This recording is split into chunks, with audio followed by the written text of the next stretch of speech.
मंजन को फ्रीज़र में रखिए मंजन और ब्रश को, फिर देखिए कमाल। Hello friends, welcome back to my channel. तो आप लोग कैसे हैं? आशा करती हूँ आप लोग रोज़ की तरह बहुत ही अच्छे होंगे। तो बारिश शुरू हो गई है। बारिश के लिए हम बहुत ही स्पेशल टिप्स लेकर के आए हैं, जिससे कि आपके काम बहुत ही आसानी से हो जाएंगे और आपका समय भी बचेगा और ढेरों पैसे भी बचेंगे। तो चलिए देर ना करते हुए सबसे पहली टिप्स शेयर करते हैं। क्या होता है, जैसे कि हमारे दीवारों में जाला लग जाता है, इसको छुड़ाना बहुत ही कठिन होता है, क्योंकि वहाँ तक हमारे हाथ नहीं पहुँचते हैं और झाड़ू भी नहीं पहुँचता है। तो इसके लिए आप क्या करिए, जो हमारा वाइपर का डंडा होता है, कभी कभी वाइपर टूट जाता है, तो ये जो पाइप होता है इसको हम फेंकते नहीं हैं, इसको रख लीजिए।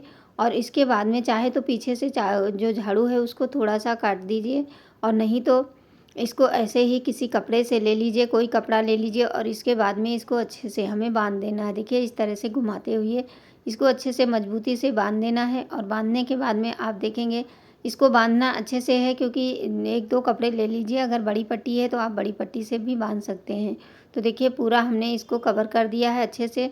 और उसके बाद में अब आप जाला चाहे बिना टेबल के, बिना कुर्सी के, आप जाला चाहे जितना जाला लगा हो, आप तुरंत 2 मिनट में भी नहीं लगेगा, आपका जाला एकदम साफ़ हो जाएगा। तो देख सकते हैं कितने अच्छे से ये जाला साफ़ कर रहा है, और मुझे ना टेबल की आवश्यकता पड़ी और ना ही हमें कोई कुर्सी की।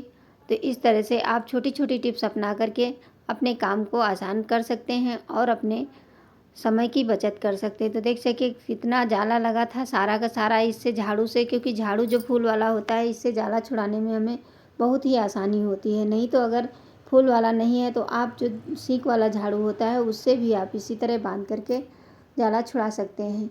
छोटी सी टिप्स है, लेकिन आशा करती हूँ आप लोगों को ज़रूर पसंद आई होगी। पसंद आए तो प्लीज़ लाइक करना और अपनों के साथ शेयर ज़रूर करना। तो देख सकते हैं कितना जाला लगा था, सारा का सारा साफ़ हो गया है, और हमें बहुत देर भी नहीं लगी, तुरंत के तुरंत हो गया है। उसके बाद आप झाड़ू लगा लीजिए।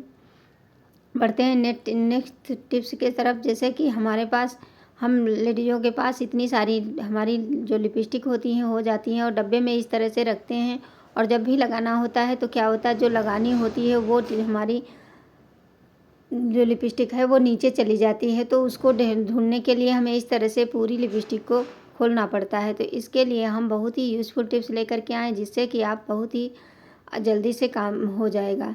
तो क्या करें, इस तरह की पतली वाली रबड़ सभी के घर में होती हैं, इसको ले लीजिए। और इस तरह के डब्बे हर घर में पड़े रहते हैं। तो इस पर हम क्या करेंगे, 3 रबड़ इधर से लगा देंगे और 3 रबड़ दूसरी साइड से। देखिए इस तरह से स्पेस दे करके आप रबड़ को इस तरह से लगा दीजिए। अब ये हमारा एक अच्छा सा ऑर्गेनाइज़र बनके तैयार हो जाएगा। इससे आपका समय बचेगा, जब भी आपको यूज़ करना होगा तो आपको ढूंढना नहीं पड़ेगा और जल्दी से आपका सामान मिल जाएगा। चाहे जो भी हो, लिपस्टिक है या आपके पास आईलाइनर है, कोई भी चीज़ होगी वो आपको मिल जाएगी। देखिए इस तरह से हमने लगा दिया है। अब चलिए दो रबड़ को हम इस तरह से लगा देंगे दूसरे साइड से। अब ये हमारा एक अच्छे से बन के तैयार हो जाएगा। देखिए हम बिल्कुल सही से आपको दिखा रहे हैं, जिस तरह से आप देख रहे हैं वीडियो में, इसी तरह से रबड़ को लगा देना है। अब जितनी भी लिपस्टिक है आप इस तरह से इसमें एक एक करके रख सकते हैं। अब इसको आप रख सकते हैं, और उसके बाद में आपको ढूंढने की आवश्यकता नहीं पड़ेगी। तो देखिए अलग अलग खाने जैसे बन जाते हैं। आप इसमें ढेर सारी लिपस्टिक रख सकते हैं। आशा करती हूँ ये टिप्स आप लोगों को ज़रूर पसंद आई होगी। तो प्लीज़ अगर पसंद आई हो तो मेरी एक रिक्वेस्ट है, अगर आप लोगों ने अभी तक हमारे चैनल को सब्सक्राइब नहीं किया है तो प्लीज़ सब्सक्राइब करिए और अपनों के साथ शेयर करिए।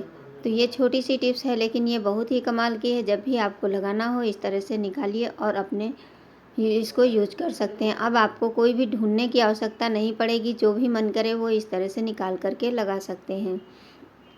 बढ़ते हैं अगली टिप्स की तरफ। तो ये जो छोटी छोटी रबड़ होती है ये हमारे बहुत काम की हैं। इसको आप एक पैकेट ला करके इस तरह से रख सकते हैं। अगली टिप्स हमारी है कि फ्रिज में हमें टूथपेस्ट किस लिए रखना चाहिए। जैसे कि ये होता है, हमारी रबड़ जो होती है, कितना भी हम सफाई करें लेकिन रबड़ के अंदर गंदगी फंसी जाती है। चाहे जितना भी साफ़ करें, ऊपर ऊपर तो साफ़ करते हैं लेकिन फिर भी रह जाती। तो अब हमें चाहिए इस तरह का कोई भी ख़राब ब्रश चाहिए, जिसको हम यूज़ में नहीं लाते हैं। उस पर थोड़ा सा कोलगेट पेस्ट लगा लीजिए, क्योंकि कोलगेट हमारा जो होता है ये क्लीनिंग का बहुत अच्छे से काम करता है। अब इस ब्रश की सहायता से थोड़ा सा हल्का सा पानी लगा लीजिए। उसके बाद में आप इस तरह से इसको ब्रश से रगड़ते जाएंगे तो इसमें जितनी भी गंदगी होगी सारी की सारी एक साथ में निकल जाएगी। आपको बहुत ज़्यादा मेहनत भी नहीं करनी पड़ेगी और आपकी रबड़ भी साफ़ हो जाए, क्योंकि रबड़ जब गंदी हो जाती है तो बहुत जल्दी ख़राब होने का भी डर रहता है। इसीलिए बीच बीच में रबड़ को साफ़ करते रहना चाहिए।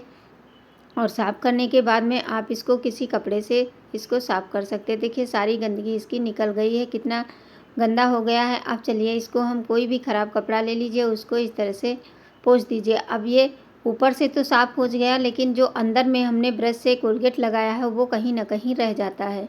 तो इसके लिए हम क्या करेंगे, इसके लिए हम बहुत ही बढ़िया टिप्स लाए हैं, जिससे कि आपका जो फ्रिज की रबड़ रबड़ है, आप पूरी रबड़ को इसी तरह से क्लीन कर सकते हैं। तो चलिए एक ले लीजिए स्पून, जो चम्मच होता है उसके ऊपर यही कपड़े को हम इस तरह से फोल्ड करके पकड़ लेंगे। अब ये पतला होता है, इसकी वजह से ये रबड़ के अंदर जो भी गंदगी फंसी होगी उसको आसानी से निकाल सकती है। देख सकते हैं इस तरह से हल्के हाथों से, बहुत ज़्यादा दबाव नहीं देना है। और देखिए कितनी ढेर सारी इसमें गंदगी निकल चुकी है। अब इसी तरह पूरी रबड़ को आप क्लीन कर सकते हैं। टिप्स छोटी-छोटी होती हैं, लेकिन ये बहुत ही काम की होती हैं और इनसे इसमें हमारा एक भी पैसा नहीं लगता है। नहीं तो अगर रबड़ ख़राब हो जाती है तो हमें इसे बदलना पड़ता है, तो फ्रिज में हमारा ठंडा भी नहीं करता। तो देखिए रुमाल कितना गंदा हो गया, चाहे जितना साफ़ करो लेकिन फिर भी कहीं न कहीं गंदगी रह ही जाती है। तो देख सकते हैं आप कितने अच्छे से सफाई भी हो गई, हमारी फ्रिज भी साफ़ हो गई है।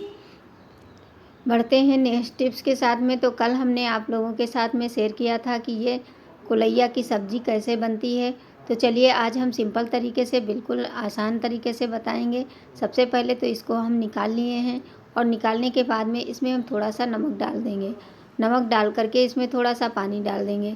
अब जिसे नहीं आता है वो कैसे बनाएगा, इसीलिए मैंने सोचा चलो इसकी भी हम आप लोगों के साथ में टिप्स बाई टिप्स शेयर करते हैं। अब इसमें थोड़ा सा नमक डाल दिया, थोड़ा पानी डाल करके इसको गैस पे चढ़ा दीजिए।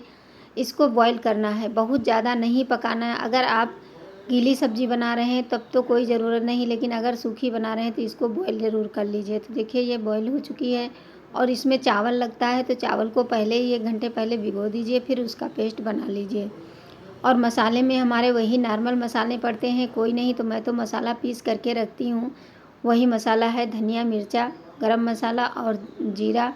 और प्याज नहीं पड़ता है इसमें, लहसुन डाल देते हैं। तो जीरे से तड़का लगाएंगे, जीरा और लहसुन से। तो इधर हमने तेल चढ़ा दिया, तेल गरम हो गया, इसमें डाल दिए जीरा।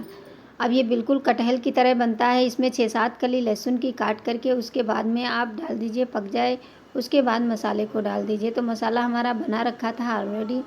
कभी भी आप सब्ज़ी बनानी हो तो जब फ्री हों तो मसाले को पीस करके रख लीजिए, और जब भी आपका मन करे तो आपका काम भी आसान हो जाता है, बहुत जल्दी हो जाता है। तो देखिए ये मसाला पक गया।